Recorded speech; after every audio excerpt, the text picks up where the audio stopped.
More Perfect. Hey, I'm Jad Abumrad. This is More Perfect. Today, two stories from reporter Catherine Wells.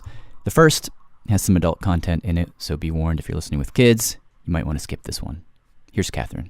So maybe we can just start with the night that it started. Yeah, so we can start with the start. Yeah, so the give me the who, what, when, where. The best way to describe being a patrol officer on the street is you have a front row seat to the greatest show on earth. September 17th, 1998. On the outskirts of Houston, there's a deputy sheriff named Joseph Quinn. He hadn't been on duty very long at all. He's driving around, and he hears this call go out on the radio. Priority call. Somebody's called in and said there's a man going crazy with a gun in an apartment. He happens to be driving right by the apartment complex. Pretty familiar with the complex. I knew where the building was. So he's like, hey, I've got this. I'm right here. I'm going in. So I parked, and I tried to be as tactical as I could, listen and see if I hear any kind of sounds of disturbance. Walked into the breezeway on high alert. Senses heightened, adrenaline's pumping. And out in the middle of the courtyard, there was a gentleman standing out there.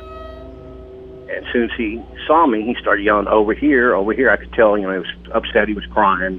He said, he's up there. I said, up where? And he points up to this apartment on the second floor. I said, the man with the gun is up there. Is that where you're saying? That apartment right there? He said, yeah. So a couple other officers arrive, and they get information. We took our time, control your breathing, get that, the adrenaline rush and the blood pressure down to where you don't get tunnel vision. Went up the stairs, four of us. When they get up to the top of the stairs, got to the apartment door, and the door was ajar. It was open. I listened for a second. I gave him the hand sign that I couldn't detect anything in the apartment. So we got ready, and I pushed the door open, all the way open. I announced our presence, Sheriff's Department. Anyone in the apartment, come out where we can see you. Keep your hands in plain sight. I did this 2 or 3 times, very loudly. Still no response. There's a bedroom in the back of the apartment. There was a door to a back bedroom that was closed. And these two officers start walking towards it. The deputy that was in front of me, he opened the door, pushed it open, and as soon as he did, he lurched back like he was startled. So he goes into the bedroom. Fingers on the trigger, pressure's pulled. If I see a gun and it's pointed at me, I'm going to take him out. But then... It's like, you got to be kidding me. Really? What was it? It was two guys having sex. Oh. Something I'll never forget. It's like, I was just flabbergasted. Okay, so here's the story. The two guys that were in the apartment were John Lawrence and Tyrone Garner. John was an older white guy. He was in his 50s, and Tyrone was a younger black guy in his 30s. Come to find out, basically, the gentleman downstairs... This is the guy who called 911. ...was former lover or on-again, off-again lover of one, and he was upset that the other, that they were engaged in some kind of activity. Okay, so the guy in the parking lot was the boyfriend of Tyrone. And we don't really know why he called 911, but the thought is that maybe he was jealous of whatever was going on in the apartment, and he decided he wanted to get them in trouble. It was a lover's triangle kind of thing. So, the cops come in, and John and Tyrone have no idea what's going on. They didn't know that the boyfriend had gone and called 911, so they're shocked. And Quinn says they start yelling at him. Combative, belligerent, refusing to comply with anything. We hated gays, we were homophobes, we were jackbooted Nazi thugs. So at a certain point, Quinn just decides... if we leave them here, and the way they're acting and they're intoxicated, we're going to have further calls here. It's not going to end if we leave them here. So he decides to arrest them. Really? What's on what charge? They're just in their house. Right, so that's the question. Well, I've been a patrolman for 15 years, and, I'm blessed with the ability to have somewhat of what you would call a photographic memory. Meaning he knew the penal code really well. So he starts thinking, he starts going through all the possible laws that could apply to this, and he lands on this one. I know it pretty well, 2106. Statute 2106. It says that members of the same sex can engage in sexual conduct. It's a law banning sodomy. Deviant sexual intercourse. We were not even treated like civilized citizens. This is John Lawrence from an interview he did with Lambda Legal in 2008. It's one of the few bits of tape that we have of him. It's just all of a sudden we're taking you downtown. I wasn't allowed to put clothes on. I was handcuffed and dragged downstairs. Officer Joe Quinn has a different version of that story. Took them in custody, afforded them the opportunity to, get dressed. They refused, so we forced them to put some underwear on. We actually held them down and put underwear on them and escorted them out of the apartment like that because it was a struggle just to get them to put underwear on. Okay, just jump for a second. Whatever happened in that room, which Catherine will go into more in a second, this moment of two guys supposedly having sex and then being charged with sodomy. It was like a strike of lightning.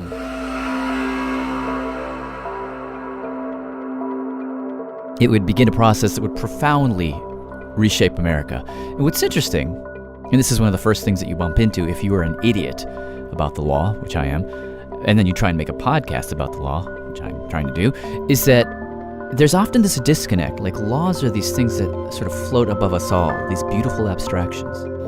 And yet, if you want to challenge the law, you've got to find a person down here in the mud whose experience perfectly somehow captures what you feel is wrong with the law. You've got to find a perfect plaintiff. But how do you find that person? And what happens if they're not so perfect? These two stories that you're going to hear are about a particular tactic that's sometimes called test case litigation that I wasn't too aware of before Catherine's reporting. The second story actually touches on a very current case that was just decided a few days ago. This is the case on affirmative action. We'll meet the guy who brought that case, who critics say is basically destroying some of the most iconic civil rights law from the 60s. But first, we'll get back to Catherine Wells with the story of a case called Lawrence v. Texas. Okay, so come on in. I brought out my Lawrence versus Texas box of stuff. So I went to Houston, and I visited a guy named Mitchell Katine. He's a lawyer there. And he showed me the arrest papers. He had the arrest papers for these two guys. See, J. Lawrence, criminal. Officers observed the defendant engaged in deviant sexual conduct, charged with homosexual conduct. It's right there in writing. Yeah, it really is strange to see those words on a piece of paper. It seems like such an anachronism, but it was not. It's not, and this is dated September 17th, 1998. Now, in 1998, I have a few other things here. Texas wasn't the only state that had this kind of law on the books. At least 13 other states also had an anti-sodomy law. And it's important to note that, this law wasn't used very much. People were not arrested for this law. Because when would police be present in your home to observe you having sex? This is Dale Carpenter. I teach constitutional law, SMU Law School. Sodomy laws weren't really about stopping anybody from having sex. They were really about ensuring that we could label people criminal. It was a label that people could point to. So that people who disapproved of homosexuality could say, look, the defining act of homosexuality, a crime. So if it's a crime and you commit the crime, well, you're a criminal. It's a criminal statute. People can say you're a criminal, which then gives the state a legal basis to justify all sorts of housing discrimination, employment discrimination. Military, in every context, it had an effect. And many people argued that these laws, they also sent a strong cultural message. Well, it's being called gay bashing, but the most recent example here in Houston is better described as a vicious killing. And this was at a time when hate crimes in Houston were surprisingly common. Paul Broussard, 27 years old, died after being beaten with a nail-studded 2x4. The second senseless killing in the Montrose area in less than 3 months. There was a lot of blood, and it was real apparent that he'd been shot.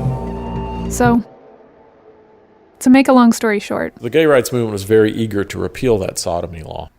Okay, so John and Tyrone were arrested on a Thursday night. The next day, it so happened that because of the location of John Lawrence's apartment, the case landed in a justice of the peace court meaning after Quinn made the arrest, the report was sent to that court for processing. Now, this court deals with traffic. It's mostly a traffic court. But there happens to be this clerk in the court who was gay. And he couldn't believe that somebody had actually been arrested for homosexual conduct in their home. So that night, this clerk and his partner go to a bar. And they start talking to the bartender. I believe it was a Friday night. This is Lane Lewis. He was the bartender. That's what I was doing. I was a bartender in 1998. So these two guys come in and they tell Lane, "You're not going to believe what happened." He said a couple of guys were arrested and charged with sodomy. And Lane was like, Yeah. He just can't believe that such a thing happened. It's such an unusual occurrence. But they were like, no, it really happened. And Lane said, "Send me the report." Monday morning, bright and early, I could hear my fax machine go off.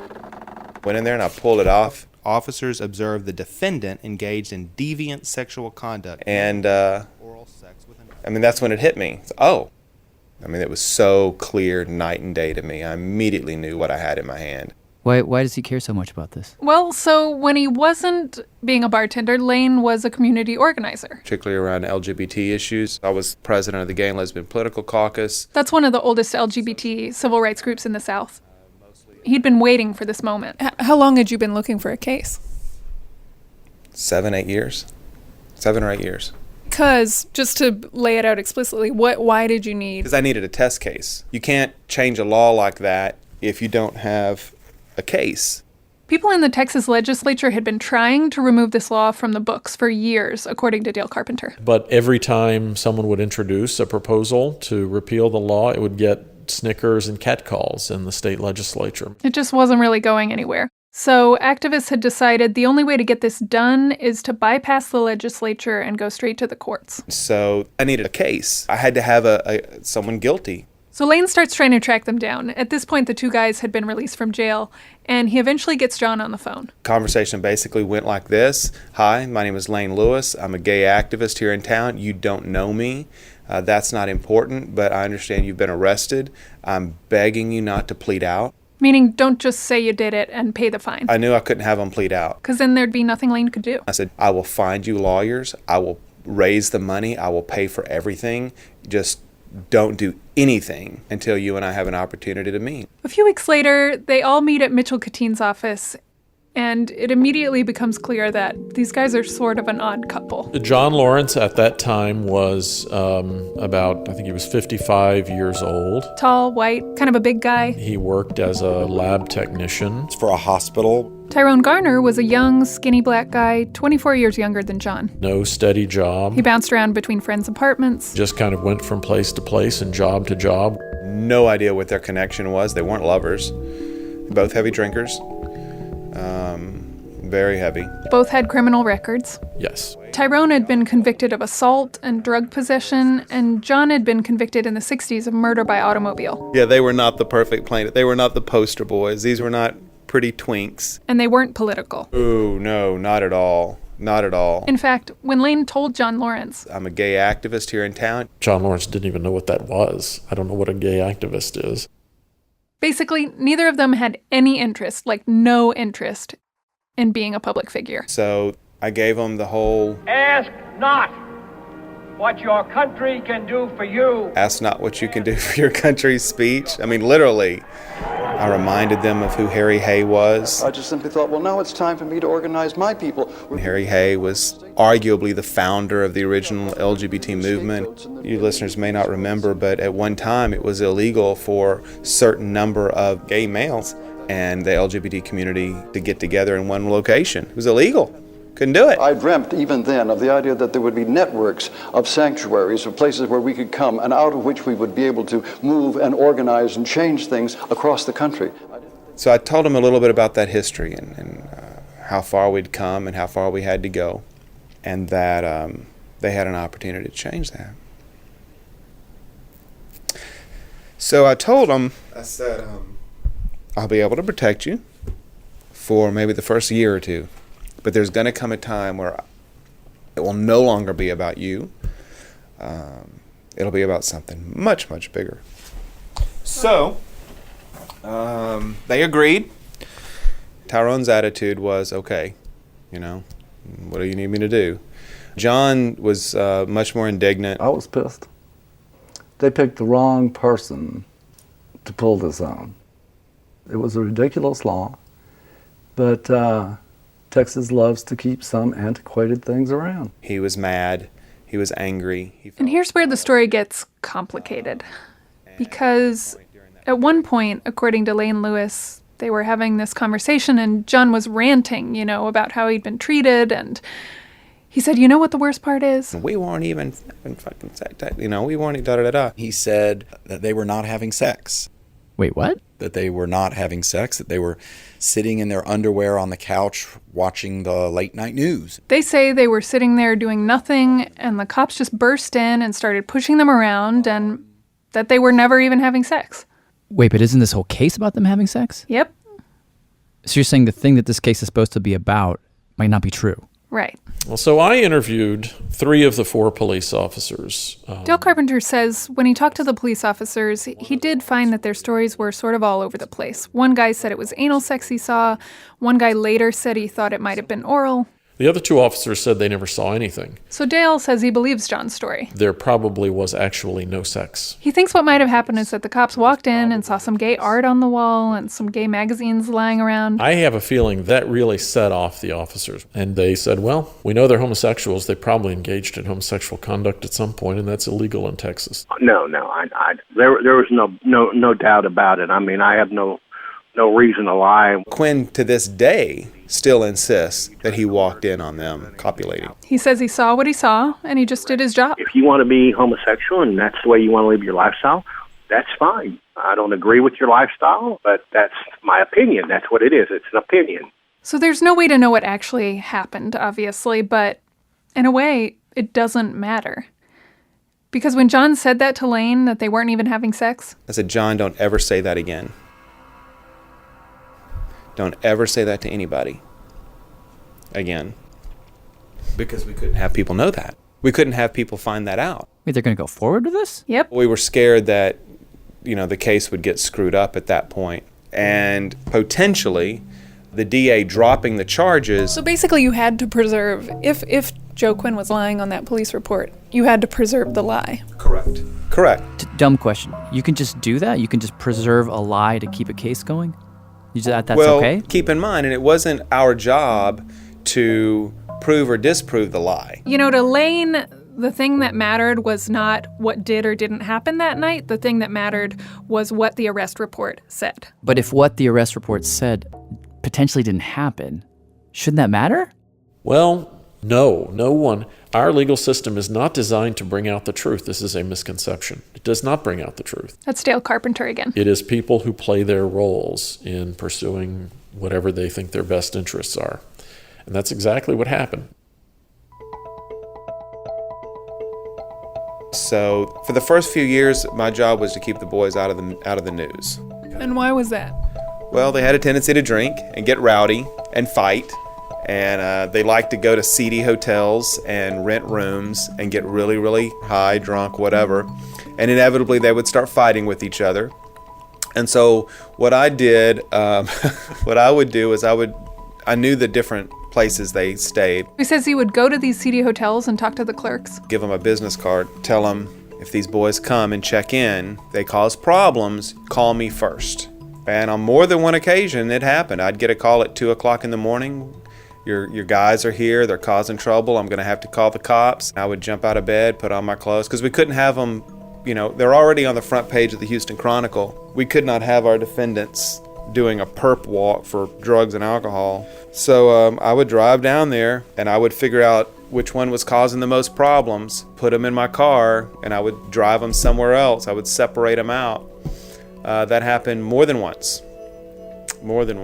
So Lane said he had this fear that John and Tyrone would start talking to the media and let something slip about their version of the story. So he gave them these little cards. Kept it in their wallet. Small little sentence. It basically said, "Thank you for contacting me. Please refer to Lane Lewis," and had my phone number and my email. And I said, so anytime the media contacts you, don't think about what you say. Right? Because that's where you get screwed up, when you start thinking about what you want to say to the media. Pull this out of your wallet, read it, and hang up. Even so, there were these close calls as the case wound its way through the court system. Mitchell Katine told me about this one time there was this press conference. And we came outside to the normal media group that was out there wanting quotes and to talk to us. And they didn't want to hear from the lawyers. They wanted to hear from the clients. So he was like, all right, just this once. Tyrone got up to the mic, and I think a reporter asked him, how do you feel about this? And he said, we didn't do anything wrong. He just kind of yelled that out in an angry way. We didn't do anything wrong. Mitchell pulled him back and was like, uh-oh, that's enough. That's enough. So, next day, we didn't do anything wrong. That was the quote on the headlines of the morning's paper the next day. And certainly I knew what he meant. That they weren't having sex. But could also be interpreted as homosexual conduct is nothing wrong. He says, luckily, that's how people took it. It was very nerve-wracking. Because this went on for years. This was years. Yeah, a couple of years. Here's kind of how it went down. They started at this Justice of the Peace Court. They were sentenced to a fine of $125. They appealed. Then the case gets kicked up one level to the Harris County Criminal Court. They're fined again. They appeal it again. Then it went to another level. To the 14th Court of Appeals. And one more level. Ultimately, the Texas Criminal Court of Appeals, which is the highest court in Texas for criminal appeals, refused even to hear the case. So the only next step is the Supreme Court. We'll hear argument next in number 02102, John Geddes Lawrence and Tyrone Garner versus Texas. March 26, 2003, almost 5 years after the arrest, the case lands at the Supreme Court. And by the time it gets up there... Mr. Smith. Mr. Chief Justice, and may it please the court. The story is not dwelled upon at all. They didn't say these guys weren't in a relationship. They didn't say if these guys were having sex, one of them was cheating on his partner. Seems like they might have not been having sex anyway. They didn't say any of those things. They said there are gay families, that family relationships are established, that there are hundreds of thousands of people. That this is about families and relationships, how people in loving relationships have the right to express themselves in whatever they want. It's none of the state's business. The opportunity to engage in sexual expression as they will in the privacy of their own homes performs much the same function that it does in the marital context. Basically, people in relationships have the right to have sex with each other, regardless of their gender. You should protect it for everyone, that this is a fundamental matter of American values. So, wow. It's like watching something float up from the sort of mucky realm of human real life, and then it just gets kind of prettier as it floats upwards. Yeah. It was such a pretty story that people were suspicious of it. People were asking, how did this arrest even happen? This was a setup. You all set this up. That was their big battle cry. So Mitchell Katine says he heard this over and over again. It wasn't a setup. But I always wanted to say, so what if it was? Does that make it any less of a case? Who cares? Unless the court has further questions, thank you very much. Thank you, Mr. Smith. The case is submitted. The Honorable Court is now adjourned until Monday next at 10 o'clock.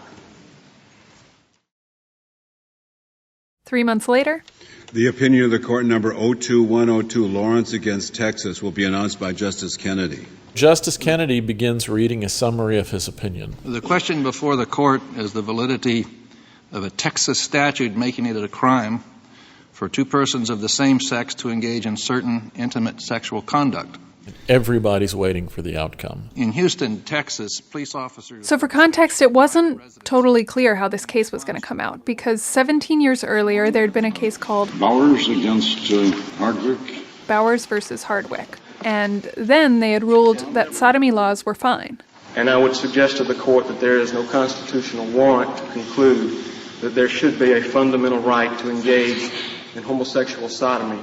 And the Supreme Court almost never overrules things that are that recent. Bowers versus Hardwick had some factual similarities to this case. So Justice Kennedy starts talking about all the similarities between the cases. Police officers were dispatched to a private residence. The tension starts building. The officers observed Lawrence and another man, Tyrone Garner, engaging in a sexual act. And then finally, he got to the moment where he said, Bowers was not correct when it was decided, and it is not correct today.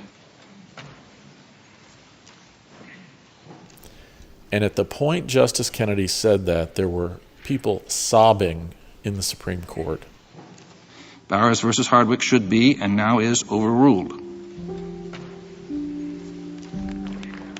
At rallies across the nation, gay rights advocates celebrated their legal victory, a ruling so broad it surprised even many of them. The court ruled in favor of 2 Texas men who challenged a state law that made homosexual conduct sex a crime. The ruling overturns a Texas law that allowed police to arrest gays for having sex.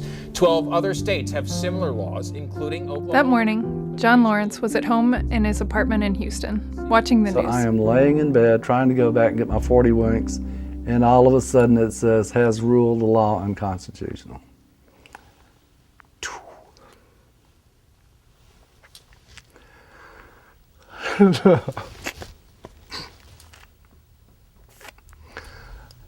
I came out of bed quite happy.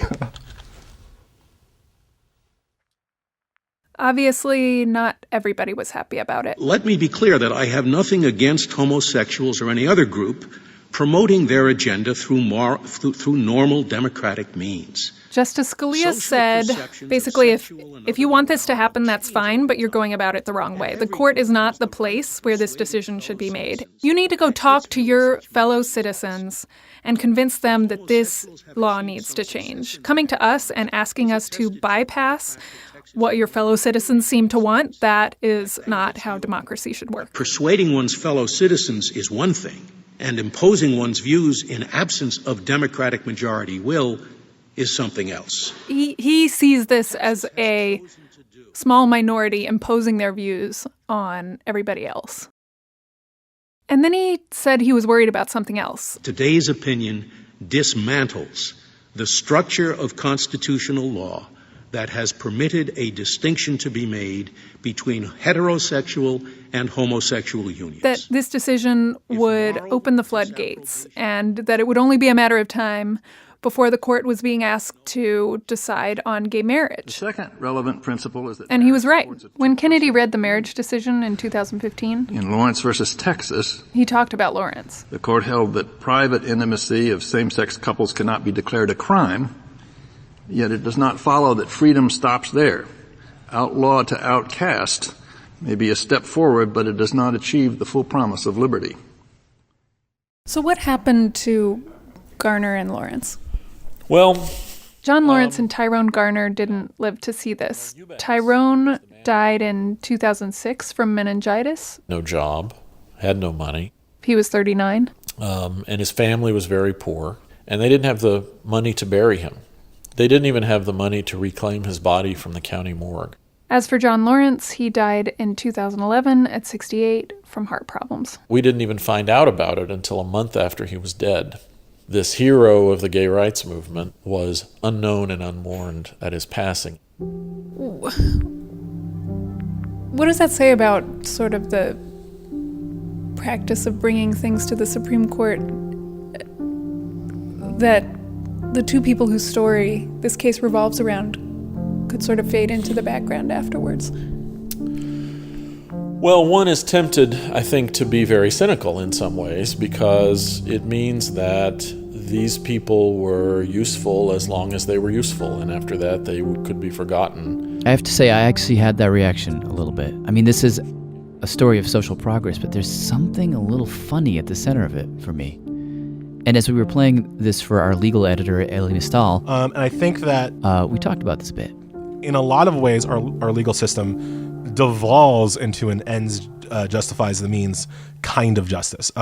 We care about the process so much, and look, the process is extremely important. But Ellie, isn't this just weird to you? Like, this is a dumb law, like a dumb law. Why not just, shouldn't there be an avenue to say, this is a dumb law, let's take it away? Why do you have to find some people who didn't have sex, they say, pretend that they have sex, then march them up all the way through the court system, and then forget about them? I mean, it just seems weird to me. It seems like an empty theater. Like, why do we have to do it that way? Because if you wanted to put a ballot initiative up in 2003 in Texas saying, is gay sex okay, it would fail. It would fail in 2003 in Texas. It would probably fail in 2016 in Texas. It will probably fail in 2032 in Texas. That's why. The majority isn't always right. So you basically take the Democratic hit. And this goes back right to the founding of our country. Like, when are you going to let popular will run wild, and when are you going to constrain it? Not just restrain it, constrain it. When are you going to just stop it? And Lawrence v. Texas is an example of a we're just going to stop it. And it was the right call.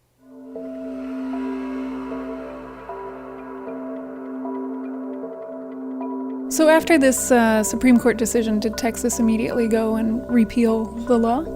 No, actually, the law is still on the books in Texas.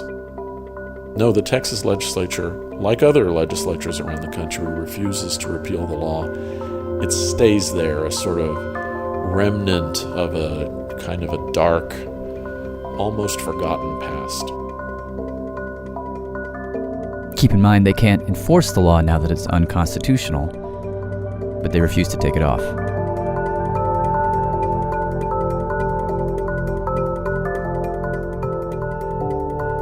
Coming up, a very deep dive into the guy behind one of the most controversial cases this term. A case that just got decided late last week. This is More Perfect. The Honorable, the Chief Justice and the Associate Justices of the Supreme Court of the United States. Oh, yay, oh, yay, oh, yay. All persons having business before the Honorable, the Supreme Court of the United States are admonished to draw near and give their attention. Yay, oh, yay. For the court is now sitting. Oh, yay. God save the United States and this Honorable Court.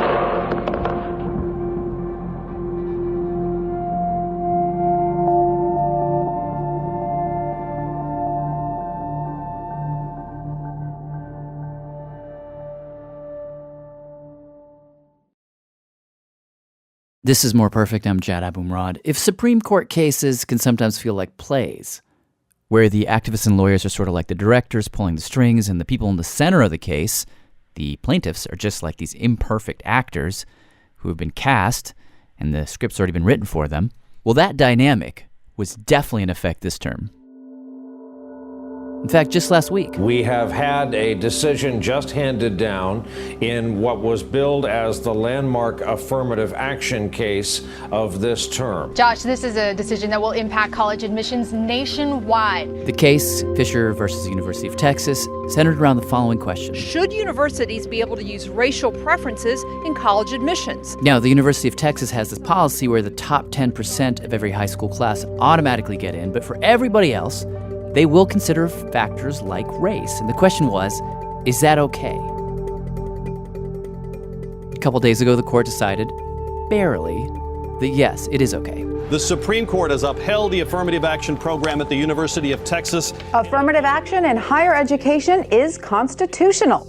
Now, the case was brought by a young white woman named Abigail Fisher. Abigail Fisher. Abigail Fisher believed her race may have hurt her chances to attend the University of Texas. There were people in my class with lower grades who weren't in all the activities I was in who were being accepted into UT, and the only other difference between us was the color of our skin. She was arguing that affirmative action discriminates against her as a white person. Now, what you saw in the wake of that decision, and even before, especially online, was this just torrent of hate directed squarely at her. So I'm trying to hold my tongue, but I'm about to tell Abby to have a seat, okay? I can't get into a good college. Black people have it better. Bitch, if you don't take your little ass on somewhere. Maybe if your grades didn't suck, you dumbass, maybe you would have gotten into a good college. Becky with the bad grades. Really happy you and your racist lawyer got shot down. It's all been pointed right at Abby Fisher, which you could argue honestly isn't fair. Because this case may have very little to do with Abby Fisher. I mean, if you look at the press conferences... I don't believe that students should be treated differently based on their race. Abby Fisher is the one at the podium, but behind her, far in the background, you'll see this guy. He's there in every single press conference, sort of back at the edge of the frame. Not too many people know about him. His name is Edward Blum, and he's the one who actually brought the case. When it comes to this case and so many others, he is the architect.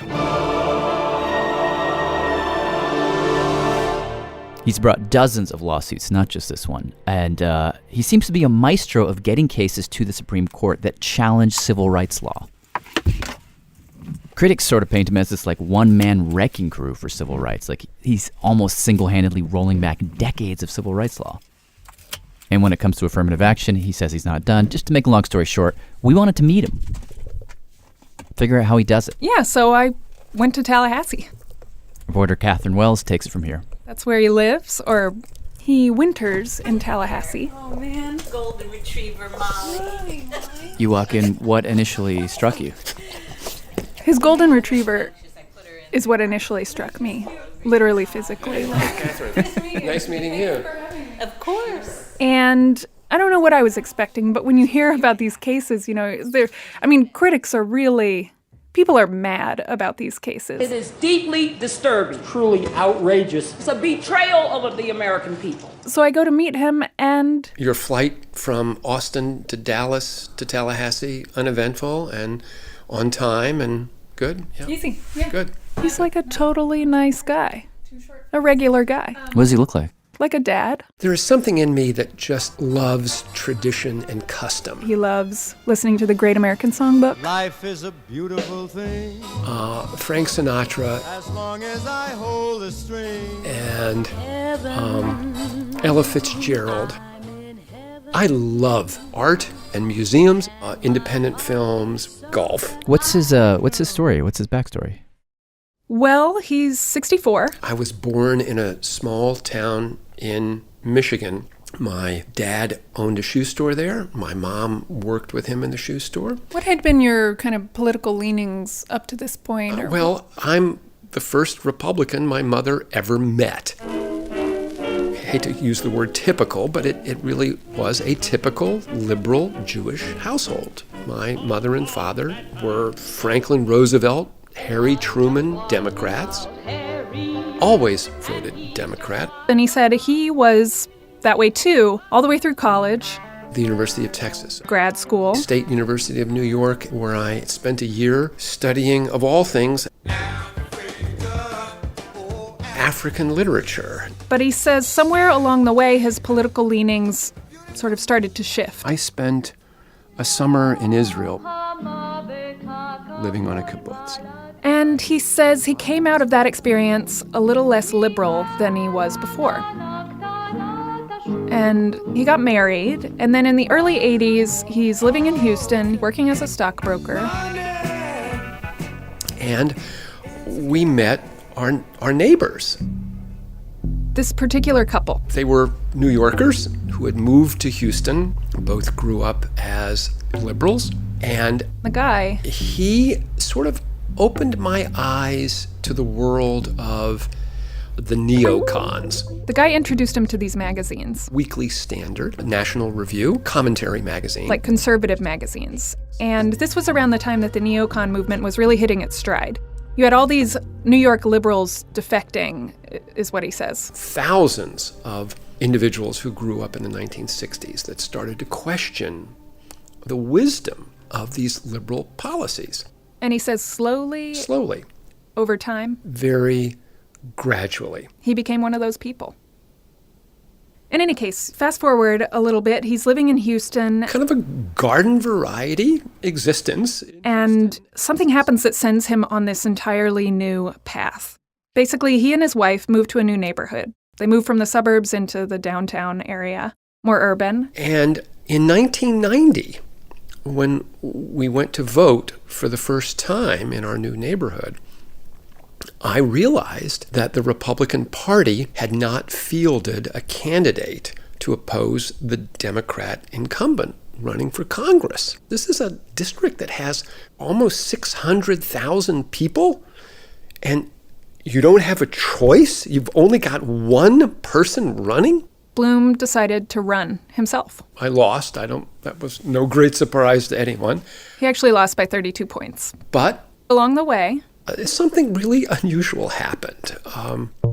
During that campaign, he and his wife Lark, they decided they were going to go meet voters in their district. They got a giant printout of all of the addresses in the 18th Congressional District. What was then called a walking list. And they just started going door to door. Meeting people, handing out literature. And they'd walk down, say, Oak Street. I would take the even side of Oak Street, and my wife would take the odd-numbered side of Oak Street, and we would start to walk, and he says very quickly they realized that the district's shape was funny.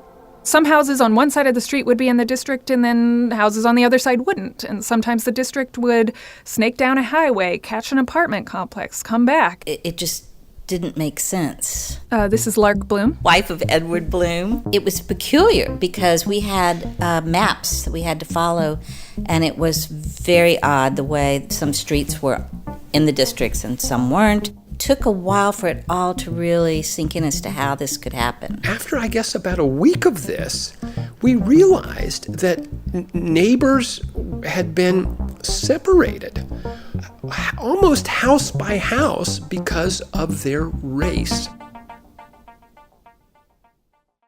He comes to believe that the reason this was done was for the explicit purpose to create a majority African American district. This isn't untrue. This act flows from a clear and simple wrong. Part of the reason this was done was the Voting Rights Act of 1965. Millions of Americans are denied the right to vote because of their color. This act was a giant step forward in civil rights. You know, one of the primary things it did is eliminate barriers to voting, like poll taxes and literacy tests, all these, strategies that had been used to keep minorities from voting. And then this other thing it did, sort of in a roundabout way through a series of interpretations, is it encouraged the creation of districts where the majority of voters were minorities. And that's because, one of the strategies that had been used previously to sort of dilute the minority vote was to take minority communities, and they called it cracking. They sort of split them apart into many different districts so that they were never in the majority enough to elect a representative. Right. So the Voting Rights Act tried to correct that. The 18th Congressional District was one of these majority-minority districts. The district was drawn by the Texas legislature to have a slight African-American majority. I think about 51% African-American. But this was the problem, according to Blum. The way they got to that African-American majority was by creating this district that zigzagged all over the city and cut through neighborhoods. I could not understand. People live close together. They sent their kids to the neighborhood schools. They shopped in the neighborhood shopping centers. They were worried about neighborhood issues. To break these neighborhoods apart by race seemed so wrong to me. In his mind, this law was actually not limiting discrimination, but actually perpetuating it. Well, yeah. And I don't know what the average person upon realizing this would have done. But I decided to file a lawsuit. He decided to sue the state of Texas. Called a few friends who lived in the 18th district. And a few other districts in Texas. An African-American, a Hispanic, and an Asian. Kept looking and looking and looking until I found a lawyer that I could afford. $7,000 a month. We filed a lawsuit challenging the constitutionality of Texas's redistricting plan. The basic charge was, yes, the Voting Rights Act was good in its day, but now it was being used as this excuse to segregate people into racially polarized districts. It worked its way through the lower courts, and to my shock and surprise, in 1995. We'll hear argument now number 94-805, George W. Bush versus Al Vera. The Supreme Court took it up. And you went to oral arguments? Yeah, we all did. Mr. Chief Justice, and may it please the court. So there we all are. Our opponents step to the lectern and... At issue in this direct appeal is the constitutionality of 3 congressional districts. They make their arguments. That the court below erroneously ruled were racially gerrymandered. Texas basically said, y'all, we have to put people together by race. The Texas legislature has the obligation to satisfy federal requirements, and the Voting Rights Act is a federal requirement. Like, remember the Voting Rights Act? We're trying to make sure that there are enough minorities in this district so that they have a chance to elect a representative. Then our advocate, Mr. Choi, we'll hear from you. Made his arguments. With regard to the point that was just being made, Blum's lawyer basically said, but look at the map. The map is bizarre, And the only reason it could have gotten this way is because you're only thinking about race. Only race. Think about it. That seems messed up. Isn't that messed up? It doesn't matter what your ultimate goal is. You cannot use certain forbidden tools. Race is forbidden by the 14th Amendment to be used as a tool. But in his example, the people, St. Mary's... And, it's a very tense situation. I'm not asking about this situation. Do you know any other situation in the law in which we allow race to be used as a surrogate for anything? It would be unconstitutional. But to use it as a more thoughtful racism, how was this done? I thought that's how you said this. Counsel, did you concede that, or did you say it would require strict scrutiny? You did say that, didn't you? Let me explain. Well, did you say that or not? Let me find out. Did you say that or not? So in the end, the Supreme Court gives out this very hair-splitty decision that I think gets at this deeper question that in our society and in our discourse, we just haven't figured out how to talk about in a way. And it basically said this, look, if you're defining race just as the color of someone's skin, the government cannot use that in any way. That's against the Constitution. On the other hand, if you take this wider view and you look at race in the context of history, social context, then how can the government address discrimination without taking race into account? They have to. So it's this difficult balance. You can't look at race, but you have to look at race. And the Supreme Court says to Texas, look, all you're doing in this case is sorting people based on how they're labeled on a census. You're not looking at that wider context. You're not looking at if these communities live next to each other, if they share common interests. You're just sorting them based on race alone, and that's not good enough. You can't do that. When the opinion came down, the Supreme Court ruled in our favor 5-4. That was quite a day. The day that we won that lawsuit, I've got the world on a string. Hooked forever. After that, Edward Blum decided that this would be his thing. It became a passion. He would use the courts to try to strike down every race-based policy he could. The legal team was taken on the road. I recruited plaintiffs in New York, Virginia, South Carolina to challenge congressional district plans, and we won in each of those states. He helped sue school districts in Florida and Texas to end the use of racial quotas in K-12 magnet schools. He went after affirmative action in Houston city contracting. Today, Houston could become the first city to kill affirmative action. That one was actually a ballot initiative, and it failed. But I've been the architect of over 24 lawsuits. 6 of which made it to the Supreme Court, including in 2013. In a 5-4 vote, 5-4, very divided court. The Supreme Court today struck down a key part of the Voting Rights Act of 1965. The Supreme Court today struck down a very important part of the Voting Rights Act. That key 1965 landmark law. It's considered one of the most important pieces of civil rights legislation ever passed. Shelby County versus Holder. This decision gutted the Voting Rights Act. Specifically, there was this part of it that said states and counties with a history of discrimination have to check with the federal government first before they go about changing their voting laws. Basically, the federal government was saying, look, you've been up to all this stuff. Now we're watching you. The Supreme Court said, times have changed. That list was made a long time ago, and it's outdated. This decision restores an important constitutional order to our system of government. This was Blum's biggest victory. When Shelby County came down, I burst into tears.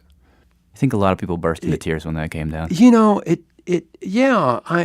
understand it. It is deeply disturbing. I am deeply disappointed with the court's decision in this matter. This decision is a betrayal of the American people. It is a game changer. During the Civil Rights Movement, people died for the precious right to vote. This is Congresswoman Sheila Jackson Lee of Houston, Texas. I would like to have the Supreme Court justices go back in time and march with those who marched after Bloody Sunday from Selma to Montgomery. Ed Blum has a right to his opinion. It doesn't mean that it has to be the opinion of the United States. I understand that people were, gravely upset. I also know that there were people who were gravely relieved and gravely gratified. Yeah, but I think what gets a lot of people is that, you look at these civil rights videos and you see tens of thousands, 40,000 people in the streets marching. And you hold that, and if you make a split screen in your mind, you hold that. Thousands, tens of thousands of people on one side. On the other side, you, one guy. It does make you ask basic questions about democracy. That's a false paradigm. It's that may be your split screen, but that's really not the reality of all of this. Look, in 1964 and 1965, America was held hostage by the legacies of slavery and the chokehold of Jim Crow. Fast forward to 2006, the reauthorization of the Voting Rights Act. The chokehold had gone away. African Americans in the Deep South registered to vote in numbers that often exceeded whites, participated in elections in numbers that exceeded whites. In terms of electoral opportunities, we have come 180 degrees from 1965. We turned those degrees because of the law which you've helped to overturn. And we don't know to what degree that is the psychology of America changing or the fact that we had a law that kept people in line. And now that law is gone. And now we see voter ID laws coming back into play, which I think any sane person would admit is an attempt, a blatant attempt to disenfranchise people. So it feels a little bit strange to I completely agree with you. Things have gotten better. At the same time, I think, well, that was because of the law that's now gone. Look, laws change, laws evolve, and at some point, they need to come to an end.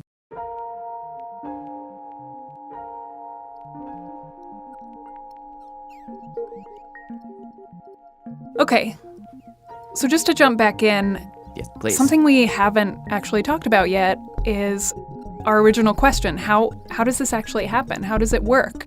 How is one person able to be so effective?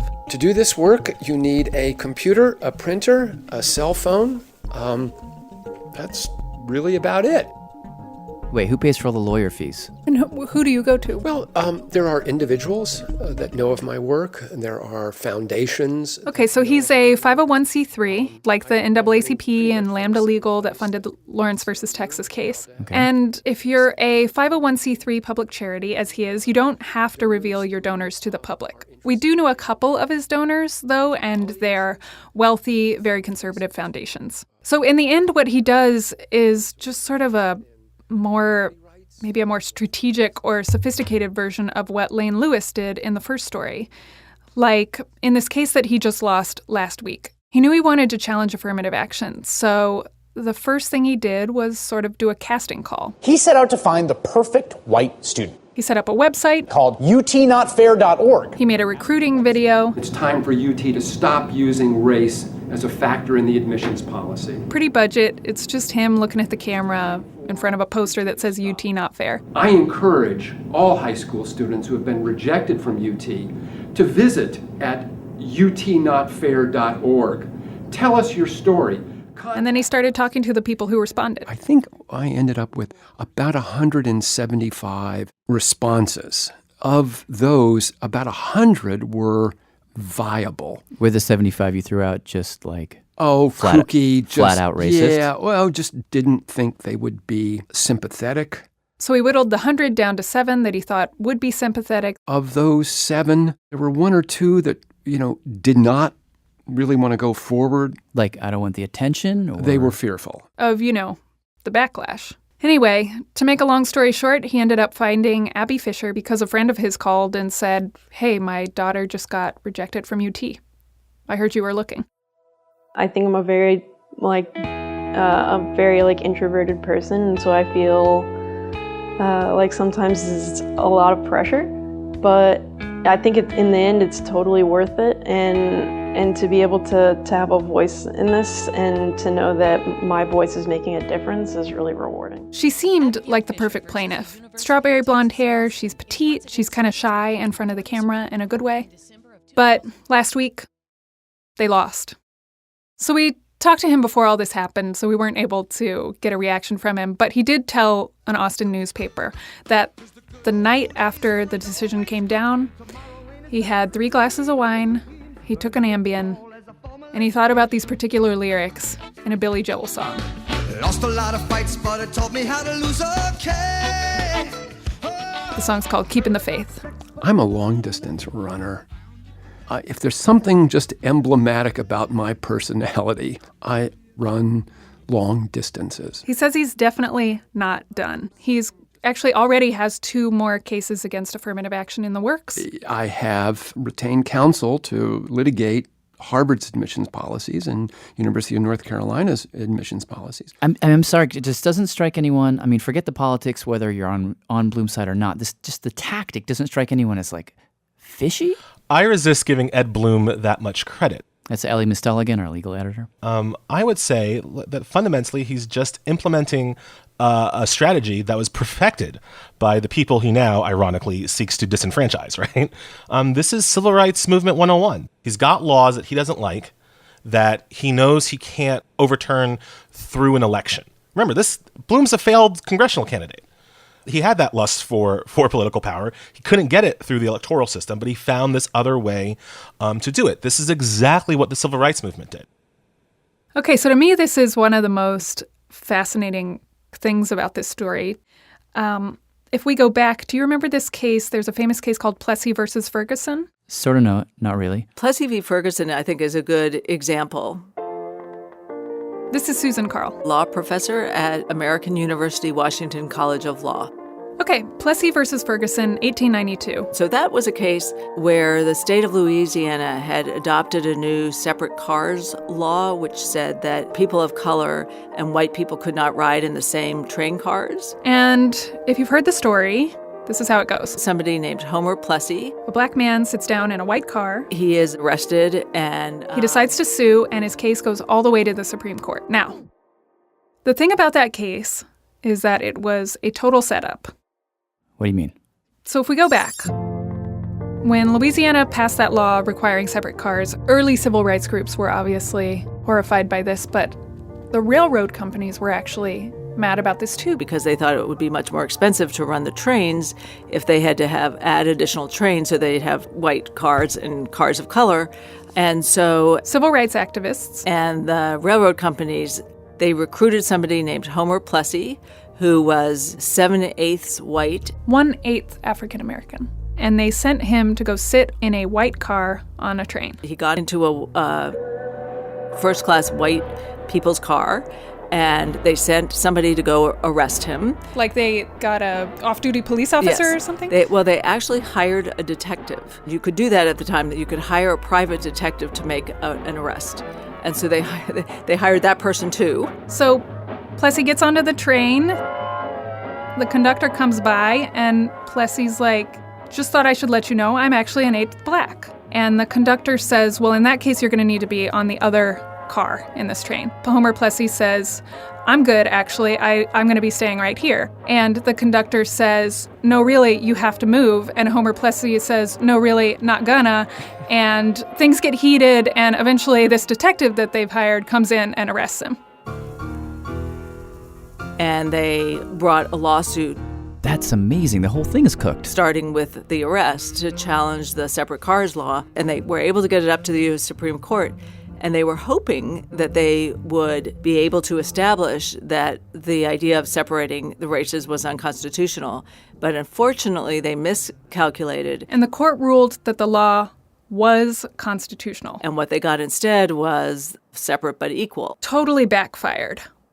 But it was this early example of this other way. You know, if you can find a plaintiff or create a plaintiff, you might be able to bypass the legislature and go to the Supreme Court instead. The NAACP later picked up on this. They were the true geniuses. They perfected it, and they perfected it under circumstances where victories were highly unlikely. For example, in the early 1900s, they'd do things like send a black guy and a white guy all over New York City to segregated theaters and see if one of them was prevented from being seated. And if they were? They would sue those theaters and win victories that way. Then there was this other law in Louisville, Kentucky that said nobody could buy a house or live on a block in which white people lived if they were African American. So they recruited a white guy to sell a house to a black guy, and then they had the black guy refuse to take the house, so the white guy could say, you said you would buy the house, but now you're reneging on it. And the African American said, I'm not buying the house because I can't live there. White guy sues the black guy. Again, it was a manufactured case. It was one of the NAACP's first victories. And that's the case where Justice Holmes said in a dissent that he ended up not publishing, hey, wait a minute, this isn't even a real case. At the time, anything that involved manufacturing a case or fomenting litigation, all of those things were illegal. So not just unethical, but actually illegal. Yes, criminally illegal. It was seen as something like how we see ambulance chasing today. The lawyers for the NAACP were very aware of these statutes. And this came to a head in the 1950s. The NAACP wanted to get the court to end segregated schools. Basically, they wanted to overturn Plessy versus Ferguson.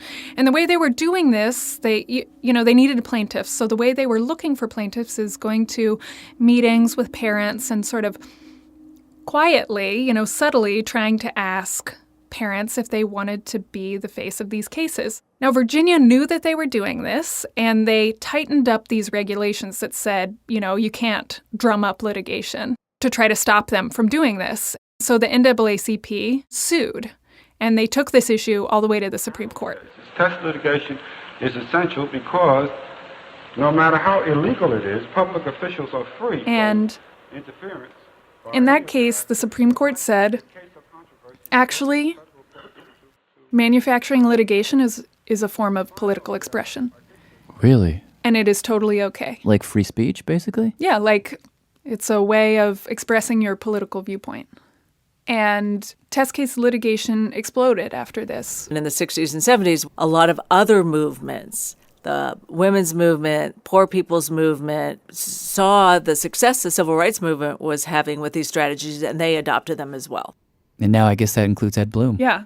The founding principles of the civil rights movement have been embraced by the vast majority of Americans in this country. And those founding principles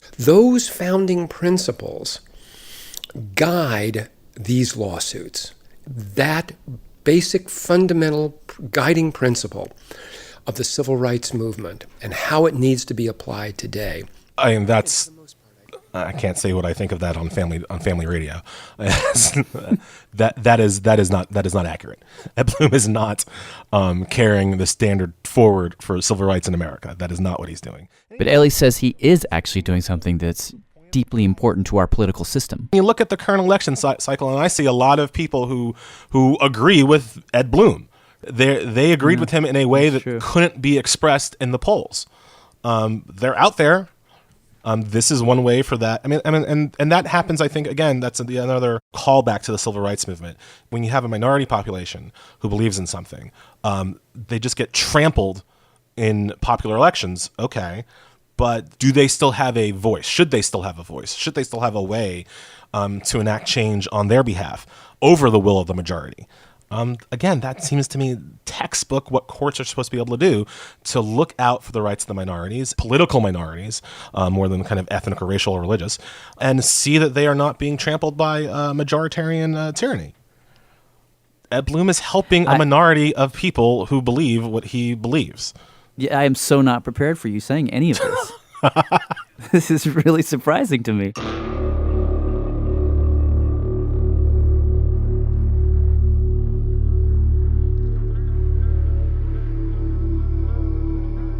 Thank you to Catherine Wells. Our sincere thanks to her for reporting these two segments, and to Ellie Mistal, our legal editor. More Perfect is produced by me, Jad Abumrad, with Tobin Lowe, Kelsey Padgett, and Susie Lechtenberg, who will take it from here. With Soren Wheeler, Ellie Mistal, David Herman, Alex Overington, Karen Duffin, Sean Ramaswaram, Catherine Wells, Barry Finkel, Andy Mills, Dylan Keefe, and Michelle Harris. Special thanks to Dale Carpenter. His book Flagrant Conduct is all about Lawrence versus Texas. Thanks also to Lambda Legal, Lisa Hardaway, J.D. Doyle, Ari Berman, Amy Howe, and Guy Charles. Supreme Court audio is from Oye, a free law project in collaboration with the Legal Information Institute at Cornell. More Perfect is funded in part by the William and Flora Hewlett Foundation, the Charles Evans Hughes Memorial Foundation, and the Joyce Foundation.